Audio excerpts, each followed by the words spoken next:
Hello friends, hi, नमस्कार। Welcome to my YouTube channel let's do and learn. Guys, सब सभी का अपने यूट्यूब चैनल में बहुत बहुत स्वागत करती हूँ। आज मैं जो थ्योरी लेके आई हूँ वो हमारी वाइगोस्की का सामाजिक सिद्धांत, सामाजिक विकास का सिद्धांत यानी सोशियो कल्चर थ्योरी, जिसे हम कई नामों से जानते हैं जैसे कि सामाजिक अन्योन्य क्रिया, सामाजिक संस्कृति सिद्धांत। तो ये हम लेव वाइगोस्की साहब का सामाजिक विकास सिद्धांत, यहाँ पर मैं ये थ्योरी लेकर आज आई हूँ। और बात करते हैं सबसे पहले कि वाइगोस्की साहब ने कब से कब तक ये काम किया। तो इनका था 1896 टू 1934। बात करते हैं, फर्स्ट पॉइंट कहता है कि सोवियत रूस के रहने वाले मनोवैज्ञानिक वाइगोस्की ने बालकों के विकास के संबंध में एक सिद्धांत का प्रतिपादन किया जिसे सामाजिक विकास सिद्धांत अथवा सामाजिक संस्कृति सिद्धांत के नाम से जाना जाता है। तो ये कहाँ के रहने वाले थे? तो ये रूस के रहने वाले थे। और हैं क्या? तो ये मनोवैज्ञानिक थे, इनका नाम था वाइगोस्की। और इन्होंने क्या किया, बालकों के विकास के संबंध में एक अपना सिद्धांत दिया था। और इसी सिद्धांत को हम किस नाम से जानते हैं? तो ये सामाजिक विकास सिद्धांत के नाम से या फिर सामाजिक संस्कृति सिद्धांत के नाम से, जिसे इंग्लिश में हम या तो सोशियो कल्चर थ्योरी बोलते हैं या फिर इसको हम सोशल डेवलपमेंटल थ्योरी बोलते हैं, सोशियो डेवलपमेंटल थ्योरी। तो आइए चलते हैं इस थ्योरी के बारे में आगे स्टडी करते हैं। इन्होंने एक बुक लिखी थी, उस बुक का नाम था फिजियोलॉजी ऑफ आर्ट। इनकी बुक का नाम है फिजियोलॉजी ऑफ आर्ट। आइए चलते हैं सोशल इंटरेक्शन के बारे में। यहाँ पर सेकेंड पॉइंट क्या कहता है? तो ये कहता है कि इस सिद्धांत में वाइगोस्की का मानना था कि बालक के हर प्रकार के विकास में उसका समाज एवं संस्कृति जिम्मेदार होता है। तो दोस्तों, ये सबसे ज़्यादा महत्वपूर्ण पॉइंट है इस थ्योरी का, क्योंकि इसी थ्योरी के नाम पर ही इसका नाम पड़ा है। तो इन्होंने कहा क्या? इन्होंने कहा कि बालक के हर प्रकार के विकास, यानी बालक के अंदर कोई मानसिक या फिर जो शारीरिक या जो भी विकास होते हैं वो बालक कहाँ से सीखता है, तो इसके लिए कौन जिम्मेदार होता है? तो इसके लिए उसका समाज जिम्मेदार होता है और उसकी संस्कृतियाँ जो उसे सिखाती हैं वो जिम्मेदार होती हैं। यानी यहाँ पर वाइगोस्की ने जो बच्चे के विकास के संबंध में जिसको जिम्मेदार ठहराया है, तो समाज और संस्कृति को जिम्मेदार ठहराया है। अर्थात कहने का इनका मतलब ये था कि हमारे समाज के द्वारा हमारे तर्क, विचार एवं चिंतन या समझ का निर्माण होता है। यानी हमारा समाज क्या करता है, हमारे तर्क को, सोचने समझने की क्षमता को और साथ ही साथ हमारे विचार और जो हम थिंकिंग करते हैं, समझते हैं, उन सभी का निर्माण समाज के द्वारा ही यहाँ पर किया जाता है। तो थर्ड पॉइंट वाइगोस्की की थ्योरी का क्या था? इम्पॉर्टेंट पॉइंट है, इससे कई बार क्वेश्चंस आए हैं, लगभग हर बार क्वेश्चंस आए हैं। तो इस पॉइंट को आप प्लीज़ ध्यान से पढ़िएगा। और इस पॉइंट को बताने से पहले गाइस, आप सभी से हाथ जोड़ के रिक्वेस्ट है, जिन लोगों ने अभी तक हमारे यूट्यूब चैनल को सब्सक्राइब नहीं किया है, प्लीज़ आप सब हमारे यूट्यूब चैनल को सब्सक्राइब कर लें और हमारा हौसला बढ़ाएं।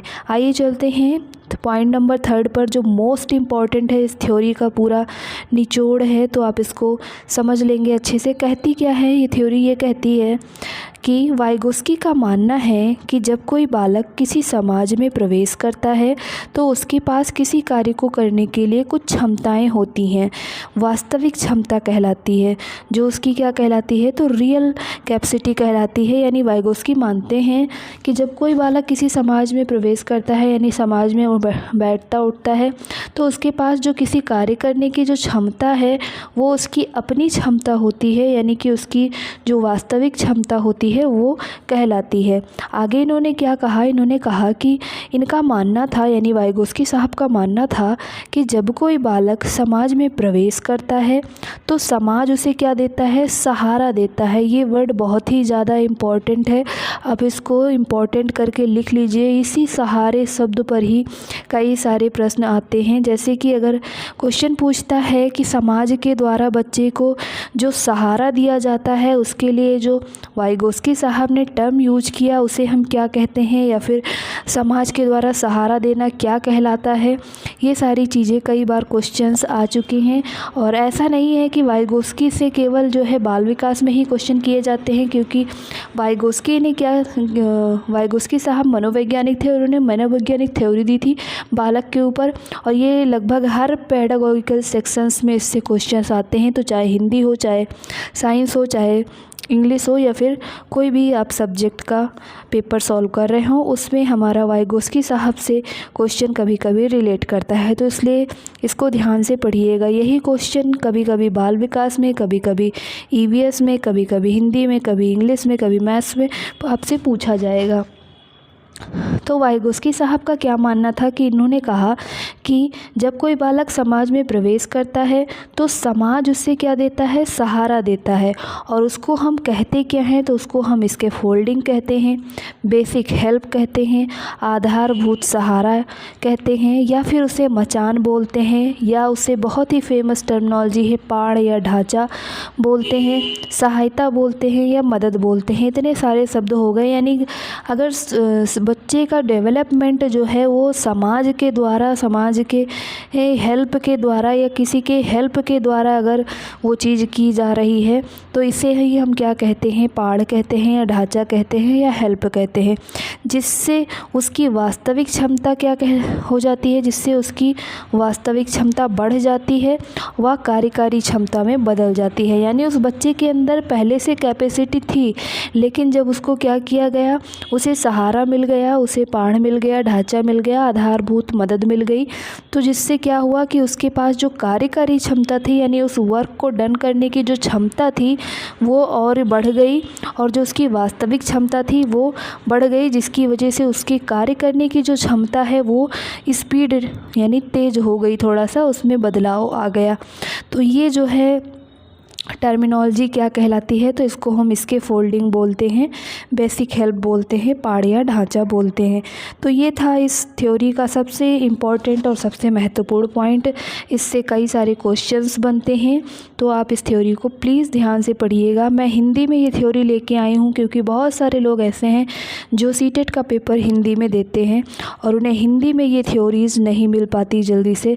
तो आप सबके लिए मैं अपने खुद के हैंड रिटन ये नोट्स हैं हमारे, जिनको पढ़कर मैंने सीटेट खुद क्वालिफाई किया है 2 बार, तो ये सारी चीज़ें आपके लिए मैं लेके आई हूँ। आइए चलते हैं आगे के पॉइंट पर और डिस्कस करते हैं। और इसके बाद अगला जो पॉइंट कहता है वो भी बहुत ही इम्पॉर्टेंट है।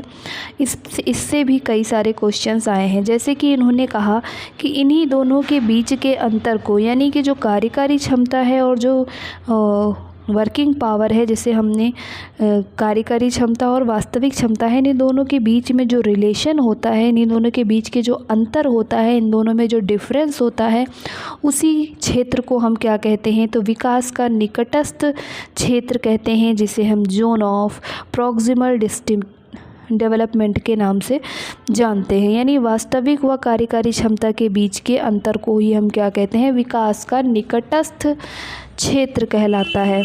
आइए इसके लिए यहाँ पर एक फॉर्मूला है कि zone of proximal development is equal to actual power minus working power. ये तो हमारा हो गया इंग्लिश में। आइए हिंदी में भी बात कर लेते हैं कि विकास का निकटस्थ क्षेत्र बराबर होता है वास्तविक क्षमता माइनस कार्यकारी क्षमता। यही हमारा जोन ऑफ प्रॉक्सिमल डेवलपमेंट या फिर हिंदी में विकास का निकटस्थ क्षेत्र कहलाता है।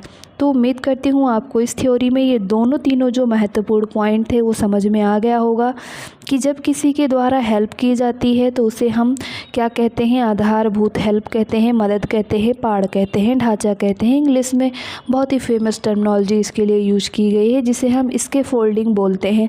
तो ये सारी चीज़ें हमारी हो गई। दूसरा पॉइंट यहाँ पर कहा गया कि इन दोनों के बीच के ही जो वास्तविक क्षमता है और जो कार्यकारी क्षमता है, इन दोनों के बीच में जो डिफरेंस आता है वो वही हमारा क्या कहलाता है, तो विकास का निकटस्थ क्षेत्र कहलाता है। और जो हमारा पाड़ा और ढांचा होता है, स्कैफोल्डिंग होता है, उसकी मदद से क्या होता है कि जो बच्चे के अंदर वास्तविक जो एक्चुअल पावर है वो इंक्रीज़ हो जाती है, बढ़ जाती है, और उसकी बढ़ने की वजह से जो है बच्चे की जो कार्यकारी क्षमता है वो क्या होती है, अधिक हो जाती है। तो ये हमारा था जोन ऑफ प्रॉक्सिमल डेवलपमेंट। आइए कुछ नोट हैं, इसे देख लेते हैं।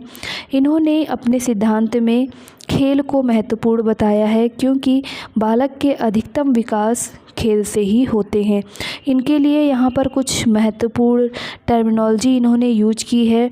तो अगर आपसे कभी पूछे कि वाइगोस्की साहब ने अपने थ्योरी में कौन कौन से उपकरण का, कौन कौन से टूल का प्रयोग किया, तो आप हमेशा याद रखिएगा कि भाषा का इन्होंने उपयोग किया, भाषा को उपकरण की तरह यूज किया।